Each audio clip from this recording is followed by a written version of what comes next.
Hermanos, una vez más a este su canal de su servidor, José Garro, su amigo y servidor en Cristo. Bienvenidos. Es una gran bendición dar gracias a Dios por estar acá. Y hoy tengo una vez más un invitado de lujo, un gran siervo de Dios, el hermano José Plasencia, que gentilmente ha decidido venir, ha aceptado la invitación y está engalanando su canal. Hermano José Plasencia del canal La Fe de la Iglesia, bienvenido. Muchísimas gracias por aceptar la invitación. Hola, ¿qué tal, José? Dios te bendiga y Adelante. Dios bendiga a todos los hermanos que nos están acompañando en el chat. Esperamos que esta plática, esta conversación sobre el tema de la justificación pueda ser de ayuda, de bendición. Y bueno, estaremos contestando desde qué es la justificación y todo lo que conlleva, ¿no? ¿Qué enseña la iglesia y qué es la diferencia con lo que enseñan las comunidades protestantes? Así Parece, es, hermano. no estoy seguro si soy el único que escucha un zumbido de tu lado en el audio, hermano. Entonces, hermanitos, si me dicen si se escucha bien, porque por acá puede ser los grillitos aquí donde vivo. No, no creo. Hermanitos, den like, den compartir. Ya se están integrando poco a poco los hermanos al chat. Después de más o menos de la primera media hora del programa, vamos a contestar preguntas que nos pongan en el chat. Sí, Bueno, dicen que sí hay un zumbido en tu audio, hermano. Muy fuerte, creo, de hecho. Voy a probar entrar nuevamente por otra parte Ok. para ver si se mejora la situación.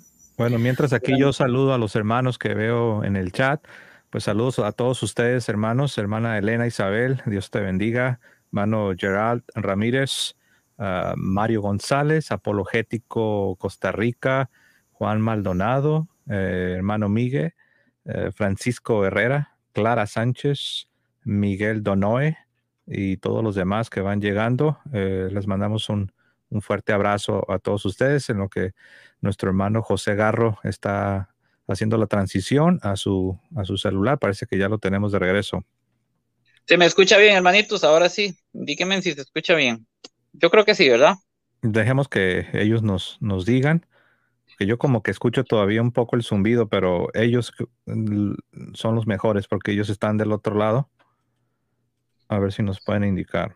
Sí, hermano, no sé qué será, o será aquí es que estoy aquí en el campo y serán los grillitos que No, suenan. no creo, es algo de tu audio porque es cuando hablas. Haz de cuenta, si no hablas, no se escucha ese problema. Y comienzas a hablar y se Qué escucha y es muy extraño. fuerte. Bueno, hermanitos, ahí nos avisan. No, pues para empezar, quería, bueno, agradecerte por estar acá y tal vez brevemente, antes de entrar en el tema, nos contaras un poquito para los que no te conocen. Tú también eras protestante como yo, tú eras bautista, pero nos cuentes un poquito, así un ratito, ¿por qué te hiciste católico? ¿Qué te llevó a la verdadera fe? Hermano, un poquito ahí de tu historia, así, unos minutitos. Muy bien, pues la gran mayoría ya han escuchado un poco de mi testimonio de conversión. Rápidamente les digo que fui 20 años protestante, bautista, y bueno, por medio de escuchar lo que inició mi conversión, fue escuchar el testimonio de una persona que es un tanto conocida, Eduardo Verástegui, actor y cantante mexicano, que pues mucha gente lo conoce y él tuvo una conversión dentro de la iglesia y al escuchar su conversión pues me llamó mucho la atención porque yo como protestante yo creía y se me enseñaba que en la iglesia católica pues no, eso no había salvación, las conversiones genuinas no suceden. Y pues en esa ignorancia me encontraba yo, pero sí que me llamó mucho la atención porque no podía dudar de la conversión de este hombre. Sin embargo, pues él era católico y eso me llevó a querer investigar sobre el catolicismo, pero no para convertirme. Yo quería investigar el catolicismo para, como se dice, para estar armado hasta los dientes y poder mostrar que el catolicismo es falso. Yo quería demostrar que la fe católica era falsa y según yo quería conocer la fe católica aún mejor que los católicos para demostrarles a los católicos que la doctrina católica no es la sana doctrina, no es la doctrina bíblica, no es la doctrina de Cristo. En ese proceso, pues me tocó leer el catecismo, cosa que nunca había hecho. Leer el catecismo, leer algunos documentos de la iglesia, ver incluso debates entre católicos y protestantes. Y cuando nos toca ver un debate, un buen debate, sucede que no solo estás escuchando la postura con la que tú estás de acuerdo como protestante, sino también estás obligado a escuchar, o al menos se entiende que deberías estar escuchando la posición contraria. Y eso me sucedió a mí. Estaba escuchando atentamente la posición católica, porque en verdad sí la quería comprender. Y al estar escuchando la posición católica, me fui dando cuenta que las cosas no eran como yo pensaba. Por decirlo así, los católicos fueron ganando puntos. Me empecé a dar cuenta que algunas cosas que decían los católicos tenían sentido y hacían preguntas que mis apologistas protestantes no estaban realmente contestando de manera satisfactoria, ni siquiera para mí, que yo mismo era un protestante. Y bueno, esto me intrigó, no lo podía creer. Para mí, pues los católicos no tenían realmente la verdad y no tenían realmente respuestas, pero me di cuenta que sí tenían respuestas y que la verdad está depositada en la Iglesia Católica. Me tomó casi 4 años, y después de una búsqueda intensa por la verdad de aproximadamente 4 años, pues termino descubriendo que verdaderamente la Iglesia Católica había sido fundada por Jesucristo y que más allá de las buenas intenciones que yo tenía y más allá de mi sinceridad que yo tenía como protestante, pero más allá de todo eso, era un asunto de la verdad, era un asunto de dónde está la verdad, la cual yo quería. Y pues terminé convirtiéndome, gracias a Dios también mi esposa se convierte. Y bueno, a partir de septiembre del 2016 es que hemos estado en la iglesia y aún seguimos aprendiendo, aún seguimos buscando la santidad, aún seguimos en nuestro camino de conversión, pero gracias a Dios ya en el seno de la iglesia católica. Wow, 4 años. Y tú decías que te movió el amor a la verdad y el amor a la Eucaristía, ¿verdad? Principalmente, decías. Sí, al principio lo que Dios usó para que yo tuviera ganas de estudiar el catolicismo era un deseo de querer refutar al catolicismo, pero a medida que avancé, me di cuenta que yo no había considerado todas las cosas que yo tendría que haber considerado. Yo no le había dado a la Iglesia Católica ni siquiera el beneficio de la duda. Yo asumía de entrada. Para mí era algo que yo eh, ya estaba supuestamente resuelto, que la Iglesia Católica obviamente estaba mal. Pero en ese proceso de estudiar, de investigar, me di cuenta que realmente yo ni siquiera le había dado a la Iglesia Católica el beneficio de la duda. Y pues como un creyente, sí quería saber la verdad, no quería vivir engañado. Entonces, eso fue lo que más me impulsó para continuar en esa búsqueda, en esa investigación de qué era lo que realmente la Iglesia Católica creía. Wow, qué impactante testimonio. Bueno, tú y al igual que yo fuimos protestantes y Dios por la misericordia nos trajo aquí a la Iglesia Católica, siempre en busca de la verdad, ¿no? Así es. Y bueno, sí, es impresionante, de verdad, y qué bendición, porque ahora tú das mucho fruto, tienes un canal muy grande, se llama el canal La Fe de la Iglesia, hermanitos, para el que no se ha suscrito, pues busquen ese canal porque hay muy buena enseñanza. El hermano José Plasencia hoy, gentilmente accedió a visitar mi canal, y el tema que queremos tocar hoy es un tema muy bonito, muy importante, que se llama la justificación, para entrar en materia. Pero muchos hermanos me han preguntado, ¿qué es la justificación? ¿A qué se refiere eso, hermanito? Entonces empezamos por explicarle a los hermanos que nos están viendo y nos vayan a ver después, ¿a qué nos referimos con justificación? Así es, bueno, pues comencemos, ¿no? En nombre del Padre, del Hijo, del Espíritu Santo. Sí, la justificación, hermanos, definitivamente tiene que ver con la salvación. Obviamente ya cuando estudiamos las doctrinas nos damos cuenta que tenemos que distinguir entre salvación, justificación, incluso redención. Sin embargo, así para adentrarnos en el tema y para que todos los que nos están escuchando no se sientan perdidos, al hablar de justificación estamos lidiando con la salvación de nuestras almas. Por eso es importante. Si no tuviese que ver con la salvación de nuestras almas, pues la verdad, el tema sería irrelevante, ¿no? Pero es todo lo contrario. Es un tema muy relevante porque tiene que ver con la salvación. Ahora, nosotros sabemos, hermanos, que no somos salvados por tener la teología súper correcta en nuestras cabecitas. No somos salvados por comprender todos los misterios teológicos. Sin embargo, todos los católicos, todos los cristianos, desde el más grande hasta el más pequeño, sí que tenemos la obligación de conocer lo que creemos, conocer lo que la iglesia nos enseña. Y esa es la razón por la cual mi hermano José Garro y yo hemos decidido tomar el tiempo para tocar este tema. Ahora, ¿qué es la justificación? Ya entrando en las distinciones a las que me referí, ¿qué es exactamente la justificación? Ya sabemos que se relaciona con la salvación, pero en concreto, ¿qué es la justificación? Tengo una pequeña definición que la voy a leer para todos ustedes. Después estaré pausando para hacer algunos comentarios junto con mi hermano José Garro y lee de la siguiente manera. La justificación en un sentido activo, para los que les gusta la etimología y las lenguas, viene de justificatio en latín. Cuando hablamos de justificación, es justificatio en latín y dikaios en griego.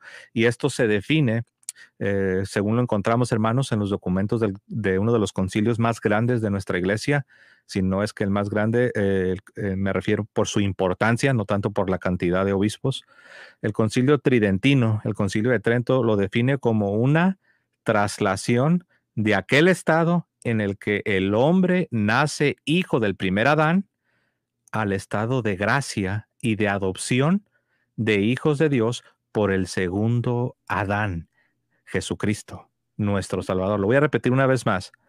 Según lo define el Concilio Tridentino, la justificación es una traslación, es una, si se quiere, es una transportación, ser transportados de aquel estado en el que el hombre, el ser humano, nace hijo del primer Adán, al estado de gracia y de adopción como hijos de Dios por medio del segundo Adán, Jesucristo, nuestro Salvador. En otras palabras, cuando nacemos, según la procreación biológica y natural, nosotros nacemos en Adán, nacemos en el primer Adán, en esa raza caída, pero por medio de Jesucristo, nosotros somos adoptados en el segundo Adán. Como alguien lo dijo, hermanos, O sea, se nos traslada. sí, se nos traslada, se nos transporta, así lo define al menos el concilio.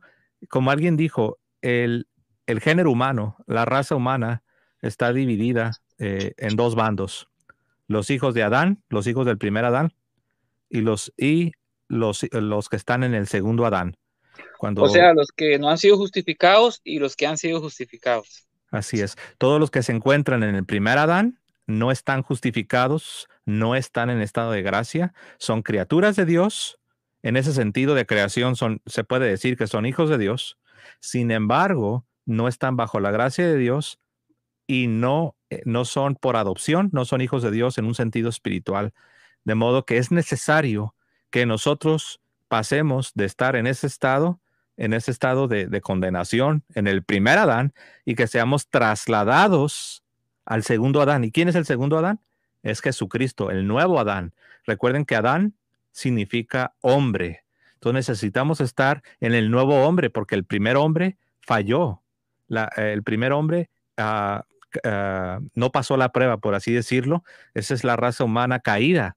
Pero ahora en Cristo, como tú decías, o como tú enfatizabas, hermano José, somos trasladados a Cristo, somos trasladados al segundo Adán, el nuevo Adán, y a ese estado se le llama estar en la justificación, somos justificados. Eso es lo Eh, que, Ujú. hermanito, eso es lo que dice San Pablo en Romanos 5 del 12 al 19, ¿verdad? Que habla de que por Adán entró el pecado del mundo y que por Cristo entró la salvación, ¿cierto? Entonces Exactamente. podemos decir que ser justificados en términos prácticos es ser perdonados, es nacer de nuevo.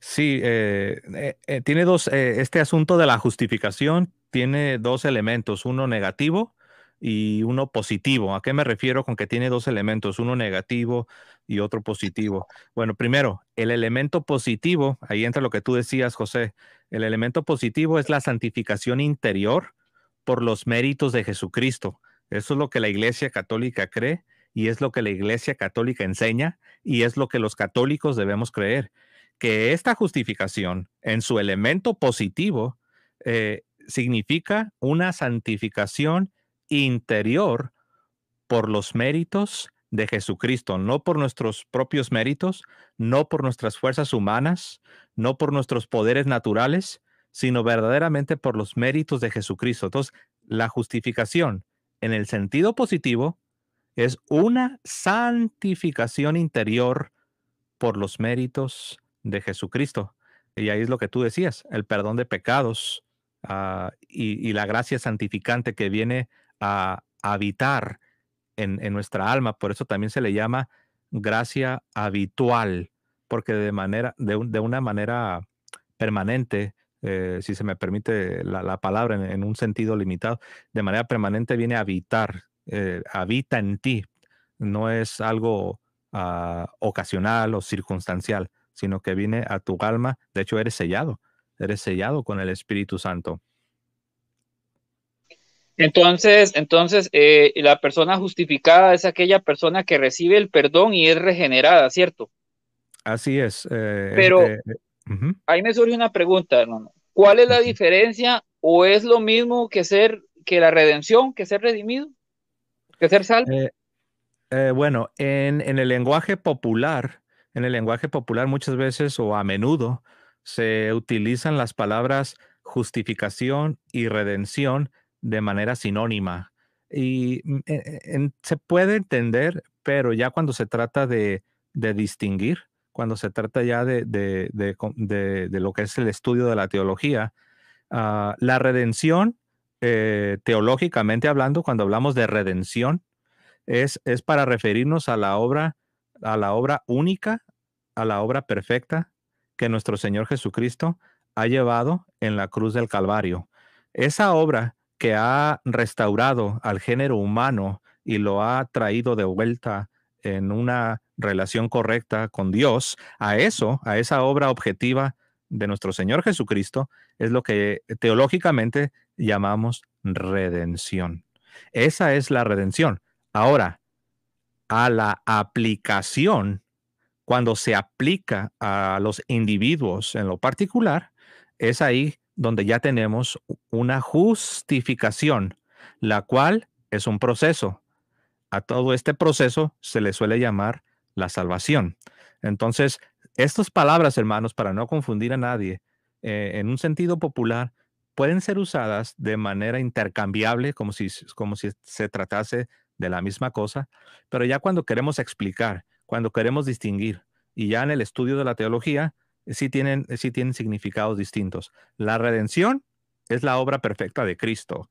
La justificación es lo que te sucede cuando eres trasladado del estado de pecado al estado de gracia. Y la salvación, en un sentido más amplio, es todo este proceso que es iniciado en el momento que recibes la gracia divina, la gracia de Dios. Quiere decir que la justificación es un producto o un fruto de la redención de Cristo. Así es posible gracias a esa obra redentora de nuestro Señor Jesucristo. Por eso uno de los títulos del Señor es el Redentor. Por eso muchas parroquias se llaman Cristo Redentor. Él es el Redentor, Él es el que hizo posible que la raza humana fuese restaurada. Pero esa obra se debe aplicar en el tiempo y cuando se aplica es cuando comienza la justificación de los hombres, del ser humano. Y la salvación es cuando ya la persona llegó al cielo, que se puede decir, se Ya salvó. cuando, ya cuando consideramos todo el proceso, porque recuerden que la justificación no es solo un instante en el tiempo, en el pasado, como algunos protestantes hablan así, ¿no? Dicen, yo fui salvado o justificado Ya fui el salvo. 15 de enero de 1986 y lo ven todo como en el pasado. La Sagrada Escritura comprende no solo el pasado, no solo el inicio, sino es el inicio, sí, claro. Y luego hay un desarrollo, hay una progresión. Y luego hay una consumación, es pasado, presente y futuro. Entonces, todo ese proceso es lo que llamamos justificación. Por eso se dice que la justificación va en aumento, debe ser aumentada. Los protestantes lo que hacen, al menos los de la teología reformada, ellos han Ajá. creado una separación entre justificación, que es la parte inicial, así la ven ellos, y dicen que todo el resto ya es santificación. Y dicen que esta santificación no afecta, no afecta tu justificación o no afecta tu salvación. Desconectan la santidad del estado de gracia. Es un tanto confuso, la verdad. Yo he hablado, obviamente he hablado con muchos reformados y siempre están batallando para tratar de conciliar esa separación, que no debe haber una separación, debe haber Entonces, distinción. entonces, hermanito, no se vale ese yo soy salvo ya. Yo soy Es, salvo, siempre ujú. salvo. No se vale. Sí, que hay que decirlo que no todos los protestantes creen esa doctrina de una vez salvo, salvo para siempre. Sin embargo, hay quienes sí lo creen.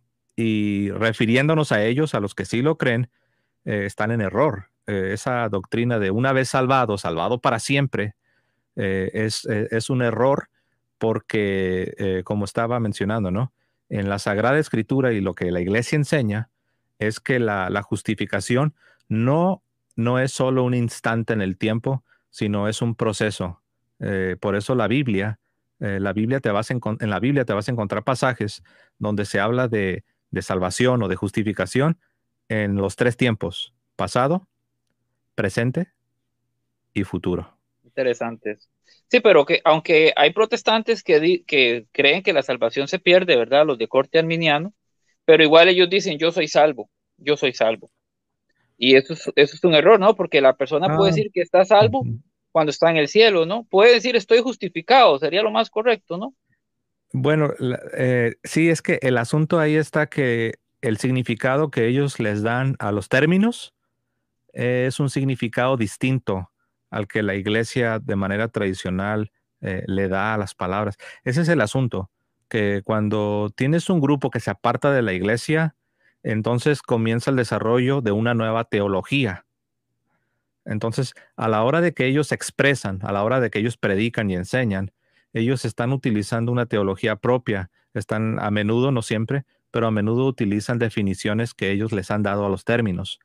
Entonces, si se entiende bien lo que es estar en salvación a la manera católica, uno puede decir, no, yo creo hasta lo mejor de mi conciencia que estoy en estado de gracia. Yo creo hasta lo mejor de mi conciencia que yo estoy en estado de salvación, porque eso es, hermano. Estar en estado de gracia significa estar en un estado de salvación. No Ahora, estar en pecado mortal. exacto, no estar en pecado mortal. Ahora, eso no significa que estamos diciendo, como algunos protestantes afirman, que ya estamos absolutamente seguros que no importa lo que pase, seremos salvados y que ya tenemos la salvación futura asegurada de manera infalible, ¿no? Eso es el pecado de presunción, es lo que la iglesia condenó precisamente en el Concilio de Trento y es algo que nosotros no podemos afirmar porque no tenemos esa certeza absoluta e infalible de que ya tenemos garantizada la salvación en el tiempo futuro. Por eso Jesús dice que debemos perseverar hasta el final, que persevere hasta el final será salvo. También San Pablo nos dice que cuidemos nuestra salvación con temor y temblor. Es un proceso, en verdad es un proceso. el mismo San Pablo dice en 1 Corintios 9, 26, 27, parafraseando el texto, miren que yo golpeo mi cuerpo, no siendo heraldo de muchos, venga a ser descalificado. Entonces, San Pablo era consciente que tenía que esforzarse, porque en 1 Timoteo 1:15, él dice que de los pecadores él es el primero. Entonces, San Pablo era realista, era humilde, y San Pablo no se las daba de salvo, siempre salvo, ¿verdad? Entonces, todo esto que estamos comentando, si yo te pregunto, bueno, justificar es el trasladado del hombre viejo al hombre nuevo, de Adán a Jesucristo, es ser perdonado en términos prácticos, ¿verdad? Ujú. La justificación viene de la redención, de la obra redentora de Cristo y nos lleva a la salvación, ¿verdad? Que es llegar al cielo, ¿no? Para entender. Pero si yo te Así pregunto, es. entonces en términos prácticos, ¿cuál es la diferencia de la justificación según la doctrina católica o el cómo ser justificados y la doctrina protestante? O sea, ¿cómo somos justificados? Ok. ¿Y cómo lo enseña la Iglesia Católica? ¿Y cómo lo enseña el protestantismo? Ok, vamos a hacer algo. Voy a leer lo que dice el compendio del catecismo que preparó, si mi memoria no me falla, el Papa Emérito Benedicto XVI. Y les voy a leer lo que dice este compendio del catecismo de la Iglesia Católica. Esa la pregunta, precisamente la pregunta es, ¿qué es la justificación? ¿Qué es la justificación? A lo cual el compendio del catecismo responde, la justificación es la obra más excelente del amor de Dios. Es la acción misericordiosa y gratuita de Dios que borra nuestros pecados y nos hace justos. Nótese que dice hace. Ahora tú dirás, pero ¿por qué dices esto? Porque los protestantes rechazan esta realidad de que somos hechos. Ellos dicen que no somos hechos, sino que solo somos considerados. Seguimos siendo pecadores, dicen ellos, seguimos siendo pecadores por dentro, pero solamente somos como rodeados de la justicia de Cristo y Dios cuando te ve del cielo hacia abajo, Él te ve como que si fueras justo, a pesar de que internamente no eres justo, sino que Dios te considera como si fueses justo. Pero vean lo que dice el compendio del catecismo. La justificación es la obra más excelente del amor de Dios. Es la acción misericordiosa y gratuita de Dios que borra nuestros pecados y nos hace justos y santos. Por eso dice San Pablo en 2 Corintios 5:17, de modo que si alguno está en Cristo, nueva creación es. Las cosas viejas han pasado y he aquí, todas son hechas nuevas. San Pablo no dice, si alguno está en Cristo, ahora eres considerado como si fueses justo, aunque no lo eres. Eso no dice San Pablo. San Pablo dice que somos una nueva creación. Y el compendio del catecismo nos dice lo mismo, nos dice y nos hace justos y santos en todo nuestro ser. Somos justificados por medio de la gracia del Espíritu Santo que la pasión de Cristo nos ha merecido y se nos ha dado en el bautismo. Con la justificación comienza la libre respuesta del hombre, esto es, la fe en Cristo y la colaboración. Y nótese que sí estoy diciendo colaboración, porque sí eres responsable ante Dios y en el juicio eres responsable. Por eso debes responder, por eso debes colaborar. En otras palabras, debes dar tu sí al Señor y tu no al pecado. Dice, esto es la fe en Cristo y la colaboración con la gracia del Espíritu Santo. Esto lo dice el compendio en la pregunta 422. De ¿Cómo hecho, ves? el catecismo dice en numeral, creo que sí es en el 2008, me parece, 22008, me parece. Bueno, ese tema está del 1993 al 2011, por ahí está eso en el catecismo. Dice que Dios asocia libremente al ser humano a su obra redentora, ¿verdad? Porque sabemos que somos salvos por gracia, pero somos justificados, accedemos a esa gracia por medio de la fe, que es a lo que viene. Es muy interesante eso que dices porque dice que nos hace justos. Me recuerda lo que Jesús le dijo a Nicodemo, nacer de nuevo, ¿no? Pero Ujú. aquí hay una pregunta. Nos hace justos, nacemos de nuevo, pero seguimos con esa inclinación al pecado, ¿no? Seguimos con esa naturaleza caída. Eso sí no se quita. Ahí es donde viene la parte de esforzarnos o Sí, cómo sí, compaginamos eso. eso es correcto. Esa inclinación sí continúa y ha de continuar hasta el último de nuestros días. A esta inclinación al pecado es lo que también conocemos como la concupiscencia. ¿ok? Y esta concupiscencia, propiamente hablando, no es pecado, como algunos la confunden. Es cierto que la concupiscencia es una imperfección, ¿ok? Y viene a raíz de la caída. Sin embargo, propiamente hablando, la concupiscencia no es un pecado. De hecho, fue uno de los errores de Martín Lutero. Por eso él desarrolló ah, una obsesión, porque parece que él tenía problemas para distinguir entre la invitación al pecado o la inclinación al pecado y el pecado en sí mismo. Entonces, el católico, no solo Lutero, ¿no? Pobre Lutero, ¿no? Muchas veces lo agarramos de cliente y siempre le estamos achacando todas las cosas malas que hizo, ¿no? Pero nadie estamos exentos de poder caer en semejante condición, de estar confundiendo la concupiscencia, la inclinación o la invitación al pecado con el pecado en sí mismo. Entonces sí, lo que tú dices es correcto. Aún después de la justificación, aún después de que ya perteneces a la familia de Dios, de que ya Por eso, has sido hecho justo, sí te va a tocar lidiar y debes estar lidiando con esta inclinación al pecado. por eso no se puede decir que ya soy salvo y siempre salvo, y no, viene el tema de esforzarse, de santificarse y todo el asunto de orar, de ir a misa, de frecuentar los sacramentos. Eh, bueno, a los hermanitos que están en el chat, un saludo cordial, den like, compartan, ¿verdad? Estamos aquí con el hermanito José Plasencia hablando de la justificación, que nos está dando una cátedra tremenda. Si tienen alguna pregunta, la pueden poner en el chat y ahí trataríamos de contestarla.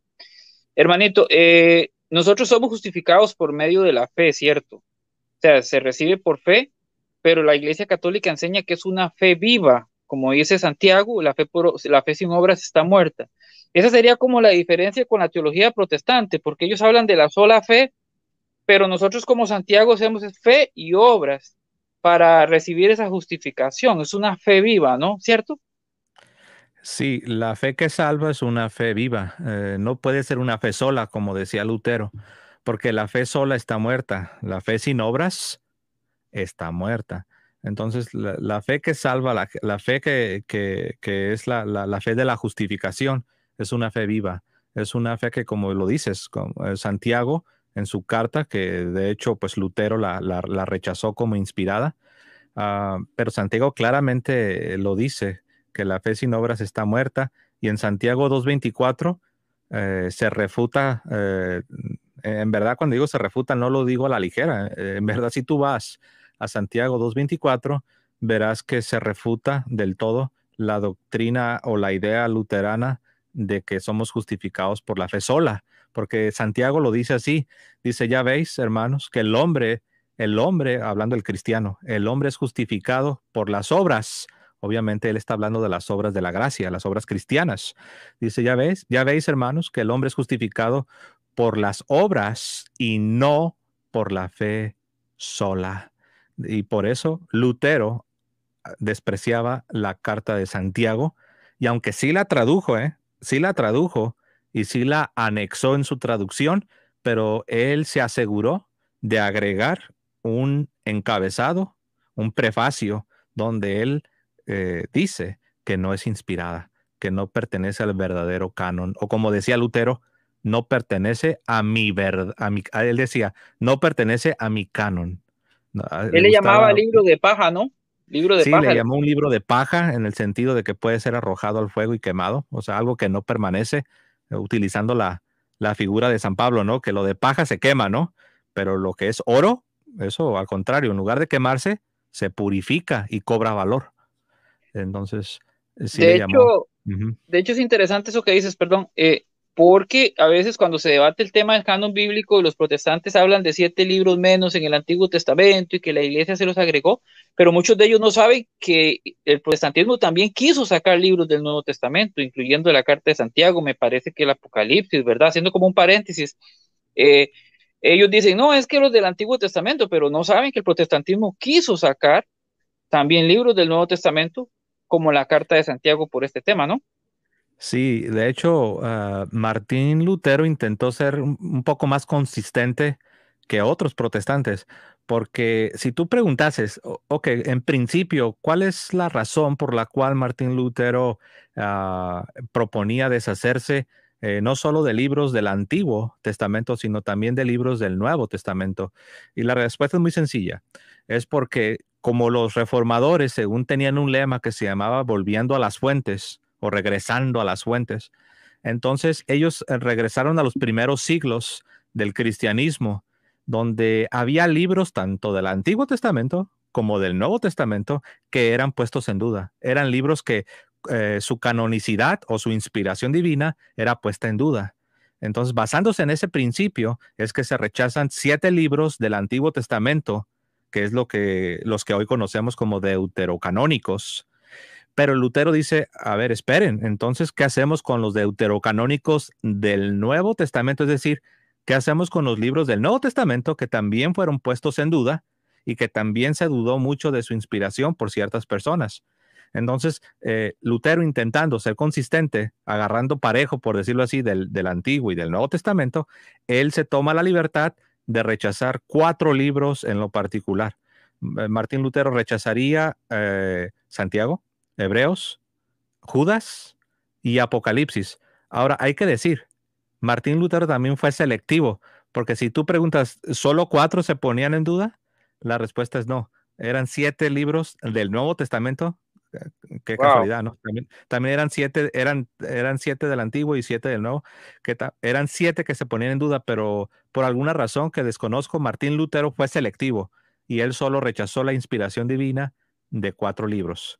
Entonces, bueno, como dices tú, no nos queremos salir del tema, pero la razón que llegamos a este punto es porque la doctrina luterana de la justificación por la fe sola, sin la necesidad de las obras, es refutada precisamente por Por la Santiago carta de Santiago. 2:24, ¿no? Fíjate, permíteme leer en continuación de lo que les estaba leyendo, ¿no? Ujú. Recuerden que les mencioné que la justificación tiene 2 elementos, uno positivo, o sea, te da algo, y también tiene un elemento negativo, o sea, te quita algo. Fíjense qué bonito la justificación, te da algo y también te quita algo. Entonces ya vimos que lo que nos da es santidad, ¿verdad? Y lo que nos quita o el elemento negativo es a donde quiero llegar. Dice, aunque estos elementos son objetivamente inseparables, o sea, lo que recibes y lo que te es quitado, es como que todo funciona, es parte de un todo. Y vean, dice, aunque estos 2 elementos son objetivamente inseparables, ya que el perdón del pecado es prácticamente un efecto de la santificación interior, debemos tratarlos por separado para poder refutar más eficazmente la herejía luterana de que el pecado no se borra, sino que simplemente, entre comillas, simplemente se cubre, y que la justificación consiste, según ellos, en una imputación. Yo lo explico como que imagina que estás tú parado y llegan y te ponen una sábana arriba de ti, un Ujú. casco, una cápsula, una burbuja. Así Te veían ellos. etiquetan. Sí, ajá. Ellos no creen que la justificación es algo que no creen que sea un cambio en tu interior. Por eso ellos dicen que no somos hechos justos, sino que solamente somos considerados justos. Y por eso ellos le llaman imputación.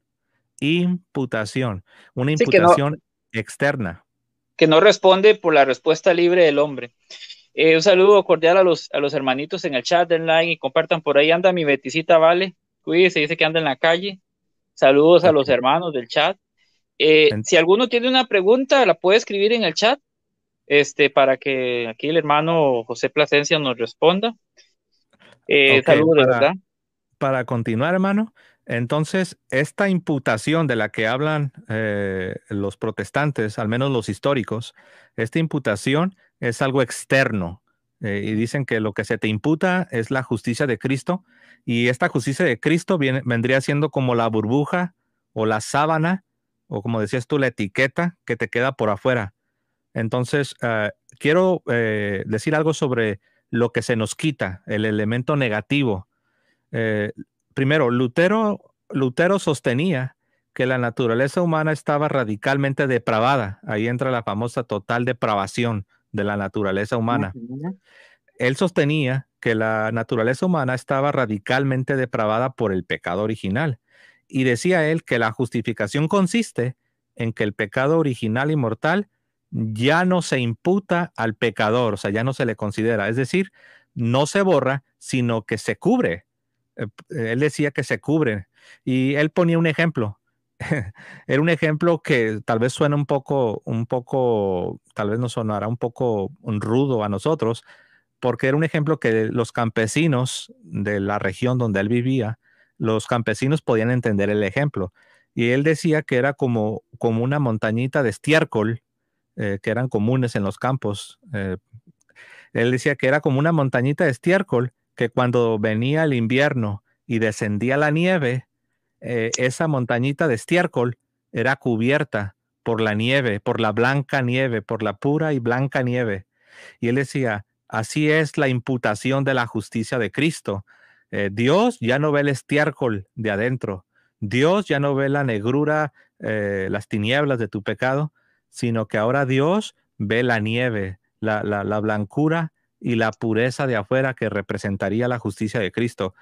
Y la Iglesia Católica tuvo que condenar esa doctrina, porque lo que enseña la Escritura, lo que enseña Cristo, San Pablo, y lo que siempre se ha enseñado, es que esa no es la justificación. La justificación es que viene la gracia divina y ocurre una transformación interior en el alma. Hay un cambio interior, una santificación interior. En verdad, eres hecho justo, aunque no significa que ya eres libre del todo, o sea, no significa que ya no tienes lucha con el pecado, porque tú lo dijiste, todavía permanece la inclinación al pecado, que es lo que se le llama la concupiscencia. Entonces, esa es la razón por la que la Iglesia condena la idea luterana de la imputación, y a donde quería llegar es a esto. El perdón de los pecados, por tanto, según lo explicaba Lutero, consiste simplemente en que ya no se te imputan los pecados, allá Dios no te los toma en cuenta. Esta herejía fue incorporada en la fórmula de la concordia, que es la fórmula luterana, en la fórmula de la concordia y en otros libros simbólicos de la Iglesia luterana, y posteriormente adoptada por Juan Calvino. Ahora, la Iglesia Católica siempre, hermanos, siempre ha sostenido que la justificación es una renovación del alma, por la que sí se borran los pecados del hombre y éste se convierte, noten la palabra, convierte, hay una conversión, transformación, renovación, santificación interna. Ahora, algunos protestantes responden diciendo que sí creen en todo esto, pero dicen que eso ya viene después y no es lo mismo que la justificación. Ese es el error luterano, ese es el error de la teología protestante histórica. Ahora, sí hay una conversión, sí son borrados los pecados, sí somos hechos justos, y esto se aplica esto se aplica en primer lugar al pecado original, y nos dice el concilio. Vean lo que dice el concilio. El concilio de Trento dice, si alguien niega que por la gracia de nuestro Señor Jesucristo, que se confiere en el bautismo, se perdona la culpa del pecado original, o incluso afirma que no se quita de todo, que no se quita todo lo que tiene de verdadero y propio el pecado, sino que dice que solo se levanta o no se imputa, si alguien afirma esto, sea anatema. Wow. Lo que aquí define respecto al pecado original el concilio, lo reafirma en otro lugar respecto al pecado mortal. O sea, no nomás es el pecado original, sino que el concilio, esta definición se le aplica a todo el pecado, aún a través de la vida cristiana.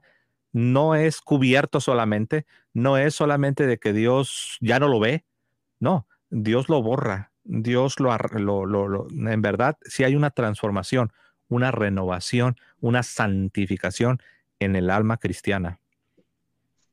De hecho, es muy interesante porque, bueno, por pecado original el catecismo define que es la pérdida de la santidad y la justicia originales, ¿verdad? Se pierde esa amistad con Dios, la naturaleza no queda totalmente depravada, como dicen los calvinistas, es una naturaleza herida que sigue inclinada al pecado, pero como bien explicabas de la justificación, somos trasladados del viejo hombre, del Adán, al nuevo hombre, Cristo Jesús, pero seguimos con esa inclinación. Eh, con respecto a cómo somos justificados, bien decías también que somos justificados por fe y obras, pero obras de caridad cristiana, ¿verdad? Sí. Diferente, porque, Ujú. perdón, cuando San Pablo dice no por obras para que nadie se gloríe, él está hablando de las obras de la ley, pero no de la caridad cristiana, ¿verdad? Sí, algunos se confunden cuando encuentran esos pasajes de San Pablo en la carta a los Romanos o la carta a los Gálatas, donde San Pablo claramente está lidiando con otra herejía, que es la herejía de los judaizantes, la herejía judaizante. Ellos querían que los ya cristianos se hicieran judíos para entonces sí ser considerados verdaderos hijos de Dios, lo cual es un error. El ya convertido, el ya cristiano, no debe hacerse judío, no debe circuncidarse y someterse a las exigencias de la ley mosaica para ser hijo de Dios, en virtud de que ya tiene la gracia divina por la obra redentora de Cristo.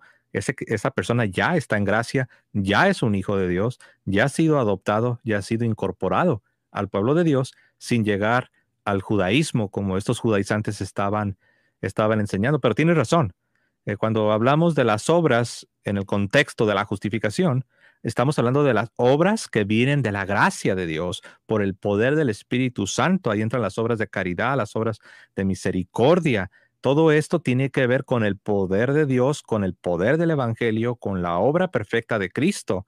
No estamos hablando ni de las obras de la ley, ni de las obras paganas, ni de las obras que cualquier persona puede hacer con sus fuerzas o sus poderes naturales. No, estamos hablando de aquello que viene por la misma gracia de Dios.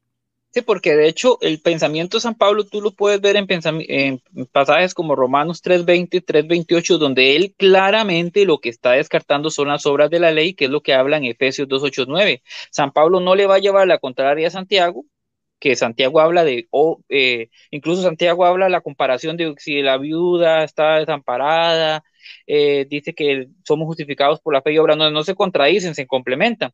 San Pablo tampoco le va a llevar la contraria a Jesús en el Evangelio, y estas son las obras de caridad cristiana por las que vamos a ser juzgados, vamos a ser juzgados por el amor. Dice, tuve hambre y me diste de comer, tuve sed y me diste de beber, estuve desnudo, me vestiste, estuve enfermo, me visitaste, y dice que por eso entrarán al reino de los cielos, y los que no lo hicieron serán apartados a su izquierda porque tuve hambre y no me dieron de comer. Entonces somos justificados por una fe viva que va de la mano, fe y obras, pero hablamos de obras de caridad cristiana, eh, no de la ley, y podemos decir que esa es la gran diferencia, ¿no? Con la teología protestante. Así es, sí. Por ejemplo, para confirmar lo que acabas de decir, voy a leer a San Pablo en Romanos 2 a 6, hablando de Dios. San Pablo nos dice esto, Romanos 2, 6, hablando de Dios, el cual pagará a cada uno, y estoy leyendo incluso de la Reina Valera, porque sé que este es un punto de controversia con los protestantes, el cual pagará a cada uno conforme a sus obras.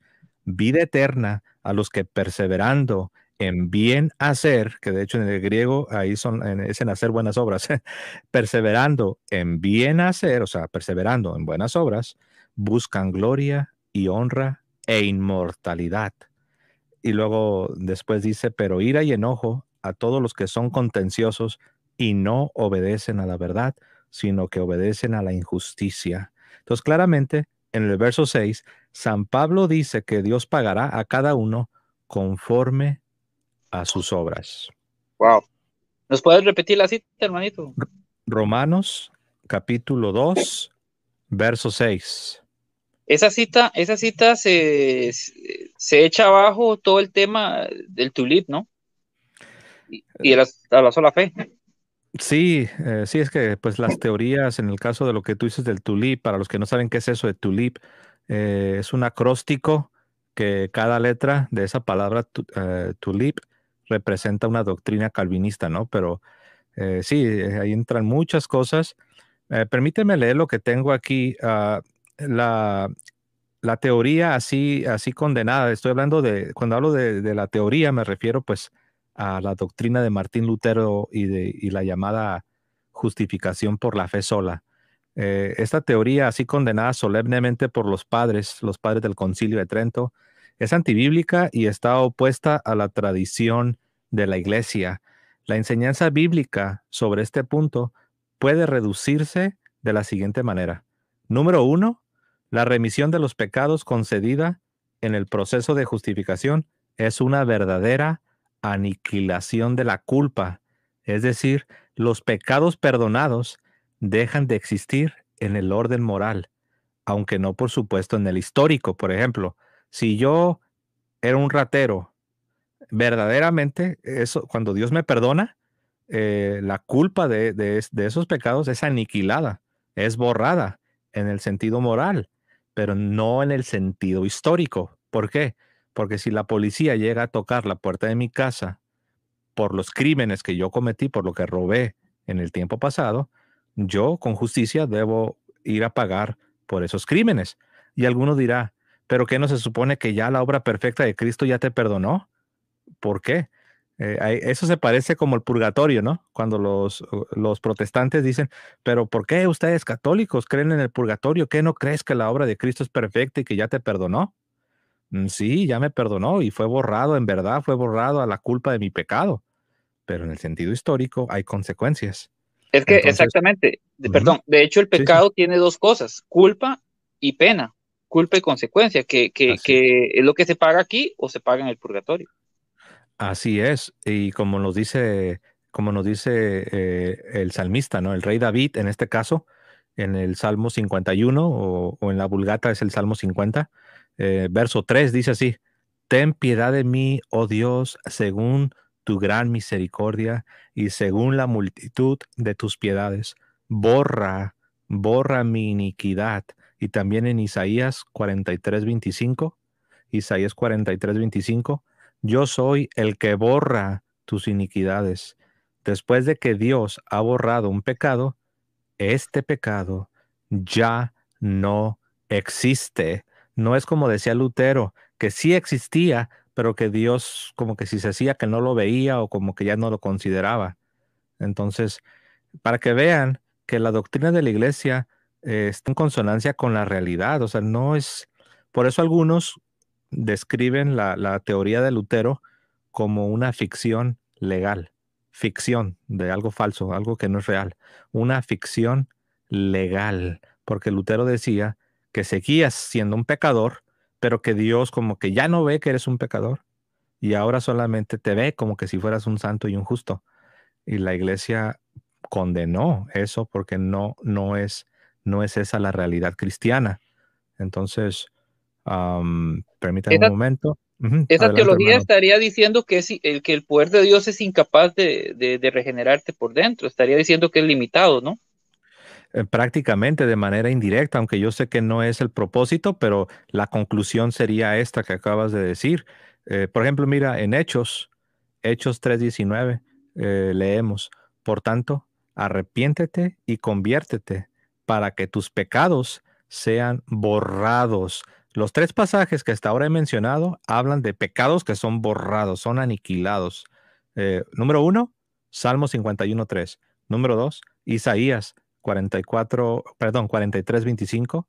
Y este otro pasaje que acabo de leer en el libro de los Hechos, ya se me pasó Tres aquí. diecinueve me parece. Sí, así es, 3:19, Hechos 3:19. Incluso también, no lo leí, pero lo leo ahora, Isaías 44:22. He borrado tus iniquidades como una nube y tus pecados como una niebla. ¿Cómo como una niebla?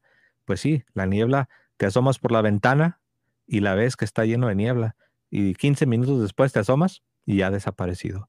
Así sucede con tus pecados en la justificación que el Señor te concede por su gracia. Son borrados tus pecados. No es de que sigues viéndote como un pecador miserable y sigues siendo un pecador, pero que solamente Dios como que si no lo ve, o como decía Lutero, ¿no? Que estás rodeado. Dice, tú por dentro sigues siendo un, un impuro, un pecador, pero solamente te rodea por fuera la justicia de Cristo. Eso no lo enseña la escritura, no lo enseña la iglesia. Entonces estamos viendo dos grandes diferencias entre la teología de la justificación según la Iglesia Católica, la Iglesia de Cristo y la teología protestante. Una, el efecto de la justificación. Ponías el ejemplo de la nieve sobre el estiércol, ¿no? Como quien dice, nada más tapa, como el que barre y echa bajo la alfombra. Te hace ver, eres considerado. Y la segunda diferencia, que somos justificados por una fe viva, una fe que va con obras de caridad cristiana, y ellos dicen sola fe. Entonces, ¿podemos concluir que esas son las dos grandes diferencias? ¿O podríamos ver algo más? Pues esto que acabamos de mencionar, esto lo abarca todo, ¿no? Pero si queremos ir desmenuzando, hay muchas ramificaciones, ¿no? Yo creo que aquí, para ya manejarlo ya más a un nivel más práctico y no estar manejando demasiados términos, a un nivel práctico pudiéramos manejarlo de la siguiente manera, a manera de pregunta. ¿Son necesarias las buenas obras para la salvación final? ¿Sí o no? Es una pregunta. ¿Son necesarias las buenas obras para la salvación final? ¿Sí o no? El Dice, protestante responde que no son necesarias. El católico responde que sí. de hecho, Apocalipsis 20:12 dice que los muertos serán juzgados según sus obras, dice el texto, lo dice clarísimo, ¿verdad? Y si Y volvemos al también, pasaje del Evangelio de Mateo 25, el 31 al 46, cuando el Señor le dice, vengan a los derechas, venid benditos de mi Padre, porque tuve hambre, tú me diste de comer, y a los de la izquierda ir al fuego eterno, porque tuve hambre y no me diste de comer, pues no creo que no pueda ser más claro, ¿verdad? De que seremos juzgados según las obras en el amor, obviamente, pues, teniendo fe, porque las dos cosas, tampoco estamos hablando aquí de pelagianismo, que es creer que somos salvos solo por obras, no, estamos hablando de fe y obras, pero sí, somos juzgados, sí son necesarias. claro, y noten que la pregunta decía que si las obras cristianas, o sea, las buenas obras, son necesarias para la salvación o la justificación final. Noten que dice final. ¿Por qué? Porque nosotros ya vimos que la justificación en su etapa inicial, cuando la recibes al principio, esto viene de la gracia divina. Sin embargo, una vez que ya estás en estado de gracia, Dios, una de las razones que te pone en estado de gracia es para que tú seas transformado a la imagen de Jesucristo, para que seas santificado, para que andes en las buenas obras que Él ha dispuesto, para que andes en ellas. Y eso será puesto a prueba en el día del juicio. Entonces, si alguien tiene toda la teología correcta y alguien comprende todos los misterios, y alguien dice que ya es justificado y que ya está 100% seguro de su salvación, pero si en el día del juicio no tiene las buenas obras para las cuales el Señor te salvó y en las cuales espera que tú vivas, entonces serás condenado, porque también están las palabras de Jesucristo que dijo a un grupo de personas que se presentaron delante de él hablándole de mucha teología y de mucha profecía y de milagros, incluso de milagros. Y el Señor les dice, apartaos de mí, hacedores de maldad, nunca os conocí. Entonces ahí vemos que al final del día necesitas tener las buenas obras cristianas que son posibles por la gracia de Dios, por la gracia divina. Am, en otras palabras, la justificación, la justificación significa ser santo, es santificación. Es la gracia santificante, ¿no? Que es el proceso. Que Y, cuando decimos ujú. perder la salvación, en realidad se refiere a caer de esa gracia santificante, ¿no?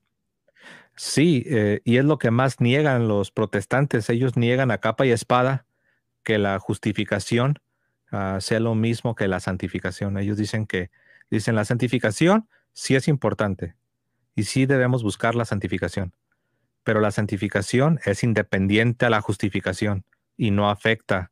Dicen que la santidad no afecta tu justificación. O sea, lo separan.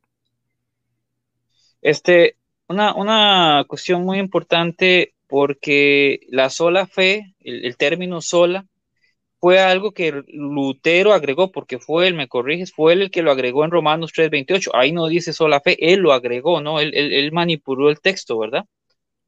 Sí, en su traducción del Nuevo Testamento al alemán, si no me equivoco, del 1522, en la carta a los Romanos, capítulo 3, el verso 28, él agregó el verso, si tú lo lees, dice, ya vemos pues que el hombre es justificado por la fe, pero Lutero le agregó una palabra, le agregó la palabra sola, para que leyese, ya vemos pues que el hombre es justificado por la fe sola. Él agregó esa palabra, claro, en alemán, porque estaba traduciendo al alemán. La palabra allein en alemán es allein, que significa sola. Entonces, ahí vemos cómo en un intento desesperado de probar su doctrina que él pues se sacó de la manga, él agrega la palabra allein en alemán para que dijera que el hombre es justificado por la fe sola, pero en el texto griego no dice la fe sola, dice por la fe. ¿Y cuál es la fe bíblica? Pues es una fe viva. ¿Y a qué nos referimos con una fe viva? Una fe que tiene obras. Obras de caridad cristiana. Y ya que Así es. mencionas eso, hermanito, el tema es que la enseñanza de la sola fe, como la dijo Lutero, no es algo que enseñaban los primeros cristianos, los padres de la iglesia, no es algo que venía desde el principio, ¿verdad? Como algunos protestantes afirman. No, de ninguna manera. De hecho, hay un historiador protestante que se llama Alister McGrath. Alister McGrath.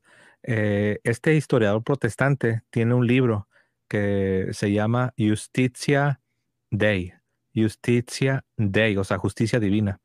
Y él hizo un estudio exhaustivo a través de todos los siglos de la historia del cristianismo y él no pudo encontrar la doctrina luterana de la llamada la fe sola, no la pudo encontrar antes de Martín Lutero, de tal forma que este historiador protestante, Alister McGrath, tuvo que llegar a la conclusión de que esta doctrina de la fe sola era lo que en latín se dice novum, era una novedad, era algo nuevo.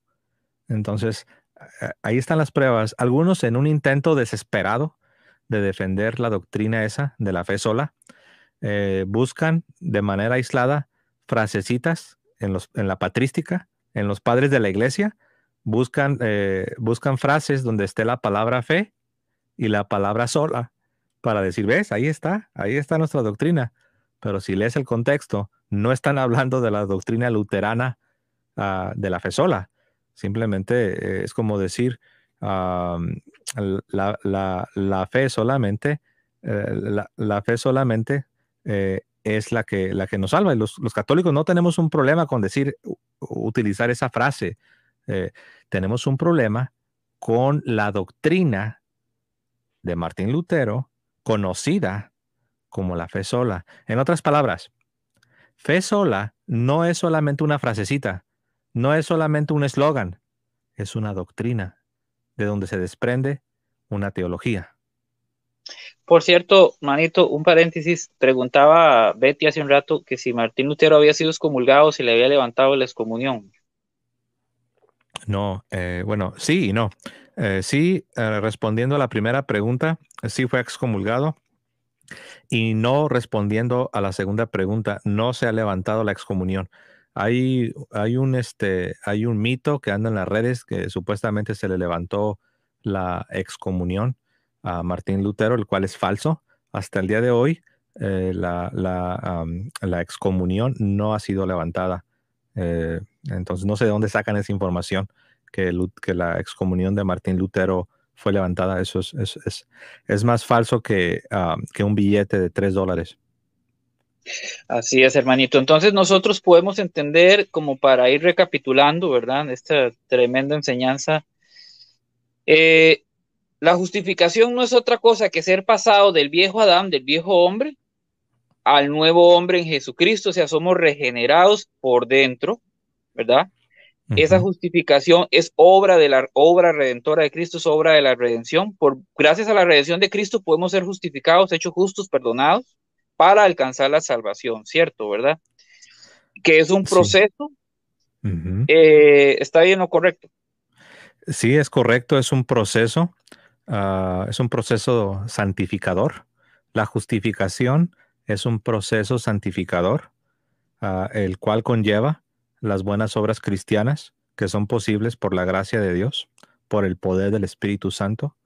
Y si no están presentes, si este proceso santificador no es una realidad en nuestras vidas, si estas buenas obras cristianas que son posibles por la gracia de Dios, por el poder del Espíritu Santo, si esto no está presente en nuestras vidas, en el día del juicio, entonces no podemos afirmar que seremos salvos, porque Dios, como dice San Pablo en Romanos 2, verso 6, Dios pagará a cada uno según sus obras. El mismo Señor Jesucristo en el Apocalipsis 3:10 dice: sé fiel hasta la muerte y yo te daré la corona de la vida. Entonces, también San Pablo, yo sé que nos estamos enfocando mucho en este asunto, ¿no? De la fe sola, y es bien importante, ¿no? Pero también San Pablo, la forma en la que él describe la justificación, este proceso de santidad, este proceso santificador, eh, la salvación, pues en otras palabras, la forma como él lo describe como, él habla mucho de ser coherederos con Cristo. Estoy seguro que te viene a la mente algunos pasajes, ¿no? Cuando escuchas eso de ser coherederos con Cristo. Pero cuando él habla de ser coherederos con Cristo, él también siempre lo relaciona con sufrir con Cristo. Entonces, en la teología de Pablo, en la teología paulina, otra forma de hablar de este proceso de santidad, de esta justificación que es un proceso, otra forma de hablar es ser coheredero, sí, porque por medio de que te uniste, como tú lo dijiste al principio, te unes a Cristo, pasas del primer Adán al segundo Adán, te unes a Cristo y eso es el inicio de la justificación.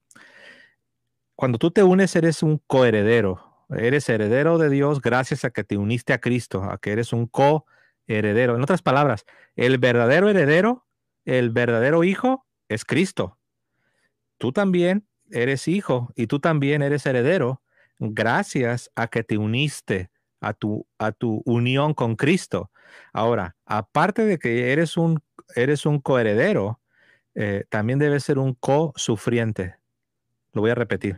Aparte de que eres coheredero con Cristo, también debes ser un co-sufriente con Cristo.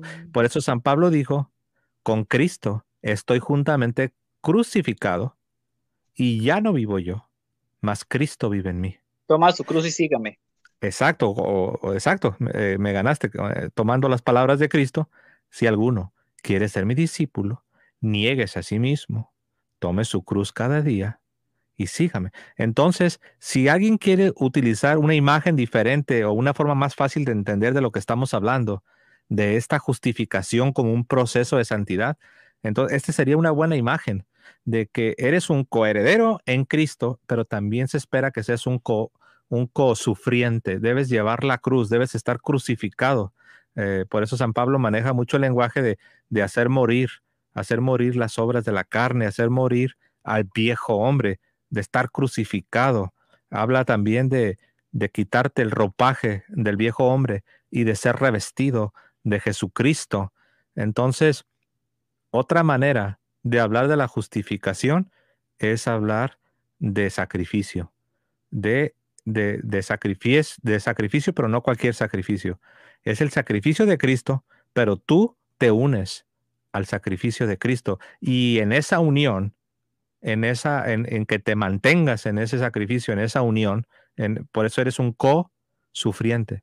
Cuando tú te mantienes así, es entonces cuando se dice que tú estás siendo justificado y si tú partes de esta vida en esa condición, entonces es cuando tú estás a salvo, mueres en la amistad de Dios, mueres en la gracia de Dios. Y hay un teólogo que hay que decirlo, el teólogo que señaló esto no es católico, es protestante, pero de hecho a él lo han atacado porque dicen que se está haciendo católico. Él dice que hablar de la justificación en la realidad es hablar de glorificación, porque muchas veces nos referimos a la glorificación solamente para hablar del tiempo futuro, cuando ya recibamos un cuerpo nuevo. Pero en la realidad, glorificación es todo este proceso. Cuando tú eres incorporado a Cristo, eres hecho hijo de Dios por medio de la gracia del bautismo, ahí comienza esta glorificación que tiene su cúspide, tiene su clímax, tiene su consumación en aquel día, cuando ahora sí recibas un cuerpo nuevo, y es entonces la consumación de este proceso de glorificación. Am, no sé si por ahí no quiero confundir a nadie. No, de hecho, hay algo muy importante que aclarar, ¿verdad? La iglesia enseña que somos salvos por gracia, es un regalo de Dios, pero esa gracia se recibe por medio de la fe, o sea, somos justificados por medio de la fe, como bien explicabas, una fe viva. Las obras, tú decías que son por la gracia de Dios, claro que sí, Dios las pone en ti para que tú las ejecutes o no, las uses o no. Eso me recuerda a la parábola de los talentos, ¿verdad? Que a uno se le dio uno, a uno se le dio dos y a uno se le dio cinco. Te ponen los talentos, te ponen las obras, tú sabes si las usas, las multiplicas o las entierras, ¿verdad? Pero darás cuenta por eso es una fe viva. Voy a salirme un momentito del celular y entrar por la compu, hermano, y me dice si este último comentario mío está en lo correcto o le falta, ya para ir No, terminando. sí, así es, hermanos. Entonces, en cierto sentido, podemos decir que este proceso de santificación al que llamamos justificación, también es un proceso de glorificación que debe ser completado. Cuando ya venga la resurrección de los muertos, porque es lo que decimos en el credo, cuando recitamos el credo, hablamos de la resurrección de los muertos, ¿no? Creo en la resurrección de la carne. Un día vamos a recibir un cuerpo nuevo, pero esa ya es la parte final, eso ya es la consumación, el clímax de la glorificación. Quiero leerles aquí un párrafo que habla, que yo escribí para hablar de esto. Permítanme un momento. Y aquí lo tenía enfrente de mí. Aquí está. En cierto modo, hermanos, San Pablo está enfatizando a su audiencia judía que la glorificación es como la cúspide o la punta del iceberg. Es la cúspide o la punta del iceberg del gran fundamento de ser hijos de Dios por medio de Cristo. Entonces, hermanos, la justificación es un proceso de santidad, es un proceso de santificación. Tiene un inicio, pero también tiene un desarrollo y también tiene un final, tiene una consumación. ¿Cómo ves, José? Hermano, yo estoy, pues súper feliz, súper contento por pues, la tremenda enseñanza que nos diste. De verdad que me gustaría tenerte aquí 3 horas, pero no se puede. Es Pues yo, por acá de nuevo. Dime. si hay preguntas, podemos tomar tiempo para preguntas. Yo no tengo que salir corriendo, así es de que aún hay tiempo si alguien tiene preguntas. Si algún hermanito tiene pregunta, que la ponga al chat. Un saludo cordial al padre Carlos Mojica, que anda por ahí del canal Apologética Maús, mi padrecito Mojica. Bendiciones. Saludos al padre Mojica. Ajá. También que se conecta el padre Mojica. Si quiere le paso el link. Si puede, ¿no? Pues tal vez se anda ocupado. Voy a mandárselo a ver si él quiere entrar. Vamos a mandárselo por aquí. Mientras yo estoy revisando el chat a ver si veo alguna pregunta. Saludo cordial a Juan Mandoldao, Rosemary Lehman, Rosa Mística, Radio Católica Jesús y María, que es Gustavito Martínez, Francisco Estrada, Sergio Cobian, Isabel, Escuela Apologética Católica, que es mi hermano René Torres, Juan Maldonado, que está colaborando, está promocionando tu canal en el chat, Pablo Mairena, Antonio Valencia, María Cortés,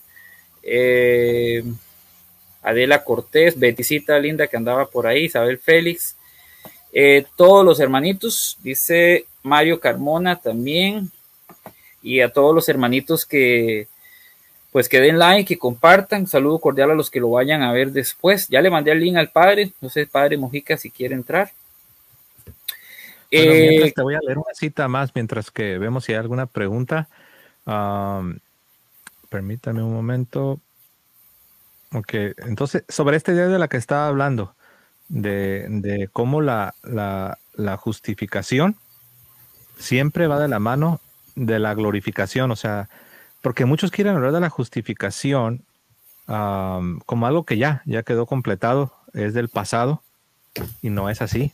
Eh, tan no es así que la glorificación, que es cuando vamos a recibir un cuerpo nuevo, está de la mano de la justificación. O sea que verdaderamente es un proceso. No puedes decir que ya la justificación ya es algo totalmente consumado y que es algo del pasado y que ya lo tiene 100%. Para mí, honestamente, el error más grande de la teología protestante es decir que la justificación solo es un instante en el pasado y que no es un proceso. Mm, Para mí, si tú quieres comprender la mayor diferencia entre lo que enseña la iglesia sobre la justificación y lo que enseñan los protestantes, la mayor diferencia es que la iglesia nos dice que la justificación es un proceso y los protestantes niegan esta afirmación. Hay una pregunta ahí, hermano, bueno, está indirectamente, pienso, relacionada con el tema. Hermano Houston, saludos, también apologético Costa Rica. Dice, pregúntele al hermano José si podemos encontrar en la actualidad la Biblia de Lutero 1522. Interesante pregunta. Es posible encontrar lo que le llaman una copia facsimile, un facsimil, pero tendrías que pues buscar, ¿no? Pero está en alemán, está, obviamente, ¿no? Pero sí, si a alguien le interesa, quizás eres coleccionista o simple y sencillamente quieres tenerla como parte de tu librería personal, sí la venden. Tal vez en alguna página de internet como eBay en los Estados Unidos o Mercado Libre en otros países, pero sí es posible, sí las he visto. Prácticamente cada una de las Biblias históricas del tiempo de la Reforma Protestante las han hecho disponibles en copia facsimile, y sí es posible. Dice René Torres, Escuela Apologética 2021, dice, los calvinistas dicen que la gracia es suficiente para salvarnos de misericordia, pero nuestra fe dice que la gracia es una ayuda. ¿Qué piensan ustedes, hermanos? Le llaman gracia eficaz. Bueno, se refiere a los protestantes, ¿verdad? Lo de la gracia eficaz que se está diciendo. Sí, Okay. porque me imagino que son los que ellos lo que dicen eso, los calvinistas. Sí, es que es por lo mismo. Ellos tienen estas doctrinas en cadena que están obligados a creer todas estas cosas para darle un cierto sentido a lo que ellos creen. Y ellos dicen que si eres un predestinado, entonces cuando venga la gracia de Dios a tu vida, será una gracia que ellos le llaman eficaz, una gracia irresistible. De hecho, a los teólogos calvinistas de los últimos tiempos ya no les gusta usar la frase famosa de gracia irresistible, precisamente porque pues muestra su ilegitimidad, porque cuando tú vas a la Biblia, tú ves que se dice que muchos resisten la gracia de Dios.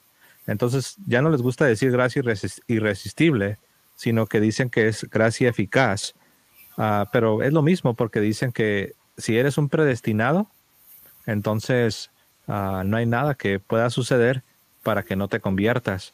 Entonces dicen que esa gracia que ellos llaman eficaz viene y te inunda, se apodera, te conquista, y entonces prácticamente si eres predestinado no hay escapatoria. Sí, se las han refutado muchas veces, perdón. No, sí, está refutadísimo ese error. Mientras que la Iglesia Católica no enseña eso de la gracia irresistible. La Iglesia Católica enseña que el hombre, como es responsable, y para ser responsable hay que ser libre, tener en verdad la libertad, la Iglesia enseña que tú puedes decir sí o puedes decir no. Entonces, esto es importante porque de otra manera el juicio final sería injusto. Entonces, para que el juicio final sea justo, y final. Debes presentarte como aquel que de manera libre escogió entre seguir a Dios o no seguir a Dios. Una preguntita que está por acá de Sandra Camel dice la hermanita Sandra Camel, ya la perdí, vamos a ver, dice: la salvación por fe es creer en la confesión de pecados y recibir el cuerpo de Cristo. ¿Por qué no lo creen los protestantes?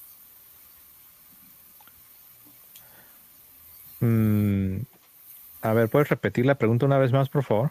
Dice: la salvación por fe es creer en la confesión de pecados y recibir el cuerpo de Cristo. ¿Por qué no lo creen los protestantes? Porque son protestantes. Sí, la razón que no lo creen es porque han recibido una enseñanza distinta. Ellos creen lo que reciben. Entonces, la enseñanza que ellos reciben es una enseñanza que está en error desde sus raíces, desde que nace.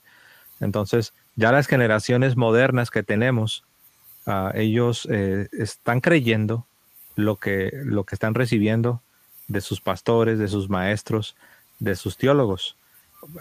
Pero una vez que los protestantes son expuestos a la verdadera enseñanza, muchos abrazan la fe católica. Por eso es que escuchamos de exprotestantes, escuchamos de protestantes, teólogos, pastores, misioneros, laicos, que se convierten porque no conocían, pensaban que conocían la fe católica, pero en verdad no la conocían. Tú y yo, por ejemplo. Pues aquí estamos dos, ¿no? Aquí está Garro y su servidor. Nosotros pensábamos que conocíamos la doctrina católica, pero lo que conocíamos era una versión que nos habían pintado de la iglesia. Muy superficial. Hay una pregunta aquí interesante ya, tal vez, mano, para no quitarte mucho tiempo. Dice, de César Augusto Ramírez: ¿cuál es el Ordo Salutis correspondiente a la fe católica? Saludos, bendiciones. Bueno, esa idea pues es protestante, ¿no? Lo del Ordo Salutis, o el orden, para los que dicen, ¿qué es eso? Es simplemente el orden de la salvación. Entonces, eso es algo que principalmente los reformados de corte calvinista son los que han desarrollado esta idea. Y la razón que lo han desarrollado es porque precisamente como ellos creen en la predestinación, ellos dicen, ¿qué es primero? ¿La regeneración o la fe? Entonces ellos hablan de un orden, pero dicen que no es un orden cronológico, sino es un orden lógico. Tú dirás, ¿y cuál es la diferencia? Según ellos dicen que aunque sí hacen una distinción en que primero eres regenerado y entonces ya que eres regenerado, el problema está, hermano, no los quiero enredar. El problema está de que los calvinistas no creen que el hombre es libre. No creen que tú tienes una libre voluntad, el libre albedrío. Entonces ellos dicen que para que puedas escoger o creer o tener fe, primero la gracia te debe regenerar. Entonces ya que estás regenerado, entonces ahora sí ya puedes escoger, ya puedes creer, ya puedes ejercer la fe. Por eso se ven obligados a hablar del famoso ese Ordo Salutis, donde dicen que primero viene la gracia y te regenera. Y ya que estás regenerado, entonces ahora sí ya escoges, ya comienzas a creer. Pero la iglesia no lo ve así. La iglesia le adjudica la obra a la gracia de Dios, pero nosotros no creemos en la predestinación como ellos creen. Y aparte, no creemos que el hombre está totalmente depravado. Nosotros sí creemos que los hombres tienen la libertad de decirle sí o no a Dios. Por eso la Iglesia Católica nunca ha estado obligada a hablar de un orden de la salvación. No, y aparte de que somos hechos a imagen de Dios, no podemos decir que estamos totalmente depravados. Una última preguntita, que ya que mencionaste esto, y está interesante, hermano, ya. Judas fue predestinado, dicen, preguntan ahí. Judas sí, o sea, la Biblia, o sea, no se van a confundir, porque algunos pueden ir al extremo de que como Calvino cayó en errores sobre la predestinación, algunos pueden caer en el error de decir, entonces no debemos creer nada, absolutamente nada de la predestinación. Ese es otro error. Puedes ir a dos extremos. Uno, al extremo de Calvino, de hablar de una predestinación doble, que unos están predestinados al cielo y otros al infierno, y negar la libre voluntad. Y el otro extremo es decir que no existe nada, absolutamente nada sobre la predestinación. La iglesia no rechaza la predestinación porque la escritura nos habla de la predestinación. Lo que rechaza es la explicación de Juan Calvino. No solo Judas, sino también la Virgen María es predestinada. Y también se dice de los creyentes, se habla de los creyentes como predestinados. Lo que la iglesia sí condenó es la forma como Juan Calvino lo explicó. Entonces, Juan Calvino dijo que no tenías libre albedrío, que no tienes la capacidad de escoger. Y Juan Calvino dijo que unos están condenados al infierno y que otros están, por decirlo así, condenados al cielo. O sea, unos están predestinados al infierno y otros están predestinados al cielo. Esas son las cosas que la iglesia no aceptó y que la iglesia condenó. Pero sí existe el misterio de la predestinación. Pero como quiera que lo quieras explicar, o como sea que lo quieras explicar, debes preservar la libre voluntad del hombre para escoger entre decirle sí o no a Dios. Sí, Si porque tú niegas, Judas actuó también en su libertad, ¿no? sí, en otras palabras, Judas era el hijo de perdición, pero Judas no fue el hijo de perdición aparte de su voluntad. Ahora, ¿cómo funciona el libre albedrío a la luz de la predestinación? La respuesta es un misterio. Ahora, a nosotros, a los seres humanos, no nos gusta esta noción de misterio, porque todo lo queremos saber. Y también tiene que ver con el orgullo, que queremos pretender que comprendemos y que hemos sondeado todos los misterios divinos, pero la verdad es que tenemos que ser humildes y reconocer que no podemos sondear y no podemos comprender todos los misterios de Dios. La predestinación sería un tema muy bonito, hermano, tal vez para que en otra ocasión lo toquemos. Sí, hay bueno, el padre Mojica no pudo entrar, me imagino que está ocupado, ahí le mandamos el link, pero igual un saludo cordial al padre, a los hermanos apologistas. Hay que decir, sí, saludos a todos los apologistas.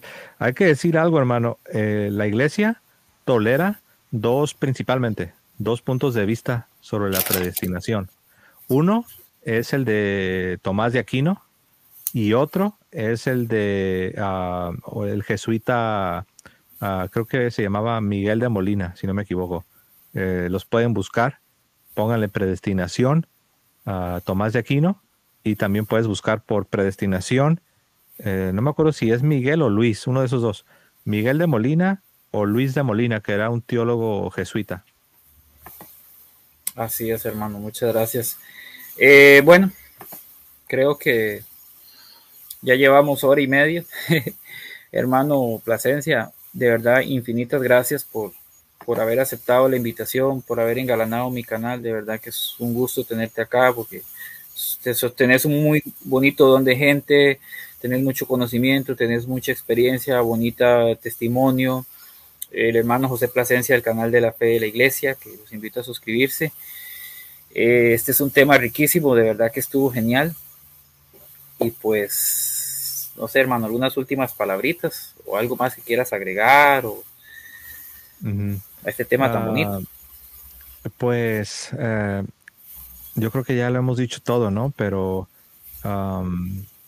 pues, ¿qué les puedo decir, hermanos? Aquí es muy sencillo. Simplemente recuerden que dice el autor de la carta a los Hebreos que sin santidad nadie verá al Señor.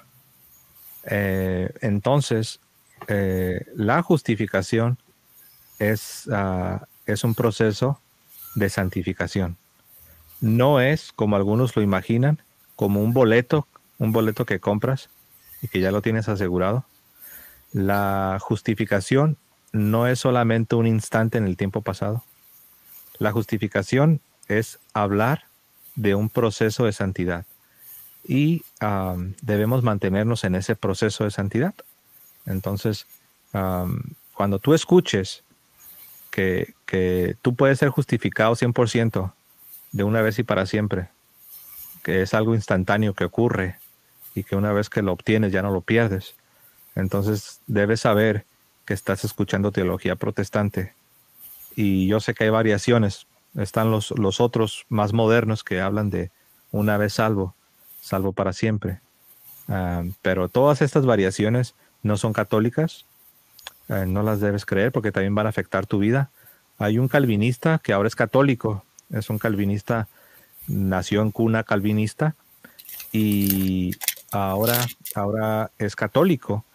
Y él platica de cómo su teología calvinista ya le estaba afectando su vida moral, su vida espiritual. O sea, estaba afectándole en cómo él estaba lidiando con el pecado. ¿Por qué? Porque pues ellos creen que si eres predestinado, así es de que puedes coquetear con el pecado, puedes vacilar con el pecado, puedes darte ciertas libertades y permitir ciertas prácticas pecaminosas. Y él platica, él da testimonio de cómo su calvinismo lo estaba llevando de manera gradual a la inmoralidad. Dice, ya, perdón que abuse, hermanito, pero dice Predicador Expositivo, que es calvinista, creo que es Juan Peña, dice, pregúntale a Plasencia si es Dios quien justifica o tú mismo te justificas. Dios es el que justifica. Sí, la obra es de Dios, pero el debate, por así decirlo, el debate o la controversia no radica en quién es el que justifica, sino radica en qué es necesario para que esa justificación sea efectiva. Y nosotros sostenemos que como la justificación es un proceso, conlleva las buenas obras. Y también sostenemos que, pues que no es una fe sola, es una fe viva, es una fe que, como dice San Pablo, que obra por la caridad. O como dice Santiago, ¿no? El hombre es justificado por las obras y no por la fe solamente, en Santiago 2:24. Entonces sí, es Dios, es la gracia de Dios. Ahí estamos de acuerdo. Los protestantes y los católicos nos podemos unir en un grito de guerra diciendo que sí, que es obra divina, pero donde hubo ya una discordia fue ya con las ideas de Lutero, ¿no? Que comienza a hablar de una fe sola.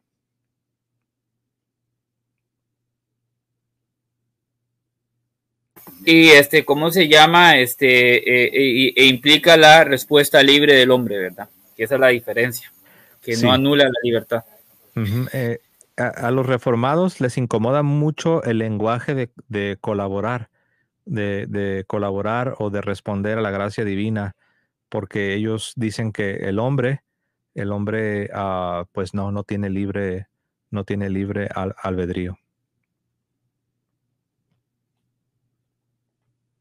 Así es, hermano. Bueno, muchísimas gracias de nuevo, José Plasencia, por venir a mi canal, por engalanar mi canal. De verdad es un gusto tenerte acá. A los hermanos, den like, den compartir, suscríbanse a este canal y también al del hermano José Plasencia, La Fe de la Iglesia. Espero que vengas otras veces, ¿verdad? Hay muchos temas. Claro que sí. No, gracias a ti, hermano, y a todos los hermanos que están en el chat. Gracias por su tiempo y les mandamos un fuerte abrazo y un saludo.